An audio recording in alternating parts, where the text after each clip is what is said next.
Alright guys, let's continue in our journey of tinkering. To be honest, I am not an expert in this field yet. All I know and also what I'm teaching you here are certain things that I discovered along the way through certain difficult situations. For example, nobody really knows everything, right? So when you do a job, you're given a task and you don't know how to do it. And how do you navigate in this terrain? How do you navigate in this darkness, the dark terrain, right? So here are my tips, and in fact, I've proven this through work when I was last year. The technique is that everything in computers can be reduced into few primitives. The first is the first primitive is the hard disk, right? You have a hard drive. So, and usually computers use temporary files to as interim storage when they compute. They use they write to the TMP or wherever. These are techniques. So we have an iNotify. We have an iNotify way to handle that, and just Google it, and you will be able to monitor everything that happens in your hard disk. If a file is deleted, if a file is modified, you will know. Okay? So that is truth number one, the hard disk. Computer could not exist without a hard disk. At least modern computers now, laptop, desktop. So even if you don't know anything, but if you know how to watch the hard disk, then you will not be ignorant of what's happening. You will see. You will see what's happening under the hood. Okay? Because if you run a program will write into the hard disk and you will not know about it because you have no idea what is the mind of the computer programmer. He may need a temporary file and he may write to that location. So if you have a tool to monitor the hard disk like iNotify Wait, which is in the Linux kernel and it has a user space app, then problem solved for the hard disk. Okay, that is truth number one. Truth number two is the network. For example, we do a netstat and you will see remote addresses and the listening ports. This is important because a program is going to talk to another program in a different computer somewhere in the network or in the opposite side of the globe. And your evidence of this happening is through netstat. You will know the IP address and their source, where they are and the port. You may not see the actual content because they are SSL encrypted, but at least you have evidence now that a port has been opened and it's communicating to your app, because in addition to the port is also tied to the process ID, like this one 6286. This is the PID. If you do PSP 6286, see, this is the Chrome application. So the network port and the listening port and the remote address is all tied to a PID, which you can reduce to a running process. Okay, so if you can see what's happening on the hard disk and you can see what's happening on the network ports, even though you do not know what you're doing, but you can see what's happening in the background. It will help you navigate the terrain. This is what how to navigate a dark terrain. Logic is not enough. You have the medium here is the hard disk and the network. That is the medium, and you have to master the medium.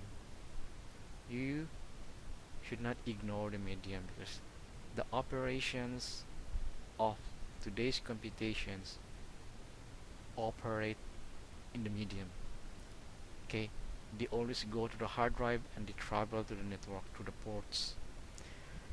Okay, in fact, it could go on further. There are a lot of techniques that I've learned, and even these two technique can go a long way. I've been tasked to develop a complex cryptographic microcode, and these two techniques really help. These two techniques alone. Of course, there were others that I learned, but you will discover that on your own. So, okay, so let's go back to the topic. Like I said, I'm not an expert, but as you can see, um, I operate in the on the real on the medium. Okay, you have to operate in the medium, and that you don't need to operate in the abstraction of OOP. Sometimes OOP abstractions are illusions. For example, you have a class car and a class object, and these are illusions. They're like fairy tales. They do not reflect the reality. So differentiate that the realities are the hard disk and the packets in the network. You have to stick to these realities because everything that happens travels into these two mediums. Nothing. There's no such computation that does not involve the hard disk and the network, right? Of course, even there's the third component, the RAM, and I have not yet dive on that part. How to monitor the RAM, so it could be deep, but like I said, this is just the basic. Okay, so what I'm studying here is I really wanted to be able to upload my own jar file in Maven. I don't know how, to be honest. So like I want to create a jar and other you people can use my library. That's the honest my goal. I don't know how to do it yet. There are documentations, but they're like too long. Anyway, I have proof that in the Maven, everything, the project should be hosted on GitHub.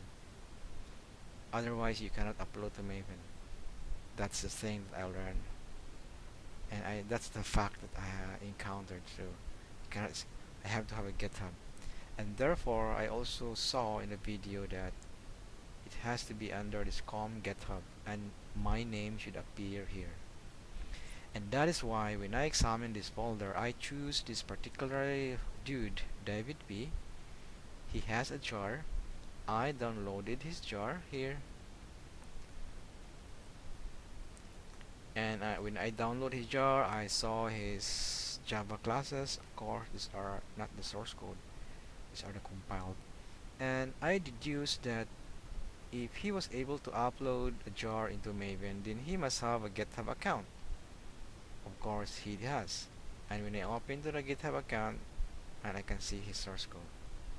So now, all of this source code, like the Java files here, etc., are the stuff that gets uploaded into the Maven. Here, here, it became a jar file. All of his source code of how many hours he's written is reduced into one artifact, this jar. Okay. For example, you've been working 1 year complex logic. Eventually, when that is finished, it will just become one file. This file. It could be $1 billion expensive. One file. Alright. So, actually, the reason why I dive into this depth because I am confused of something like do I have to name my package name like this? Do I have to arrange my Java packaging in this format? That is why you'll see that I dive deep into a source code. I wanted to see. Oh, see? Package. Matrix influx db miss. So indeed one of my question is now answered. I am not compelled to conform to have my package name the same as my group ID. That's a relief. This answers one of my question. Okay. because when I view his class file, I could not there's no evidence by looking at the class file alone what are the package layout. Is there a way to do that? I don't know. If there is, then tell me. For example, if I run java p, this is the only way I know. Verbose, and it can interrogate into the, but there's no package word. See, that's why I have no idea what packaging is it. But I think that this this layout here is indeed a package. In retrospect, now I understand that this is package because now I saw in his source code in GitHub that he has this package. Matrix influx db.misc. Let us see if there's a misc here. No misc. But maybe let's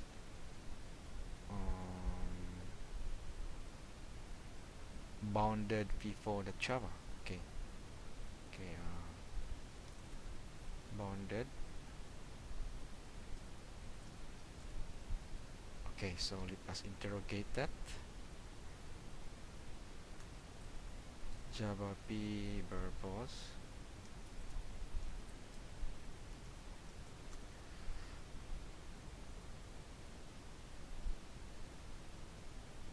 Yeah, indeed.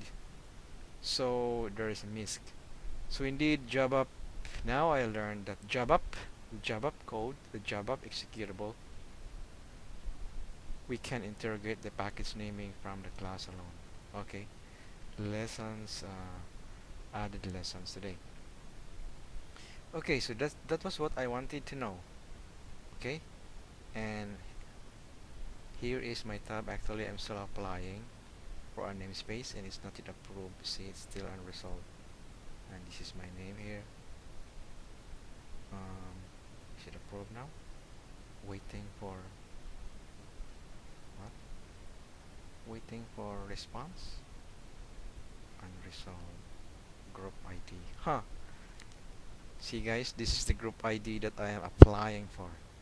The goal of this is that once that is approved, now I will have my own where is it? Here there will be a DX here. Dang it. There will be a DX here because there's still no DX yet.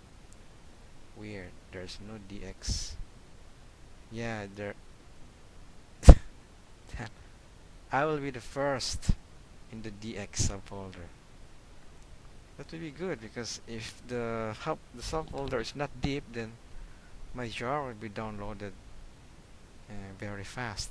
Because if you start with a very deep subfolder, like for example EU, see, under EU there are gazillion subfolders. So which would mean that if you start with EU, then the parser will take time to download your jar. That's just my theory, of course. That's, so it feels better that there's no occupant in the DX. That means I'm the only one there. If that is approved, so you will also see that I have associated it to a GitHub project. Weird. Okay, so we cannot just upload anything into the Maven. It has to be tied to a GitHub repo. Interesting. Anyway, I'm still learning, and but that is my goal. So you also have to apply, okay, so that you'll have your namespace in the Maven. And once you have that, the libraries that you make will be used by other folks, okay, and you'll be famous someday. Who knows? Damn. That's it.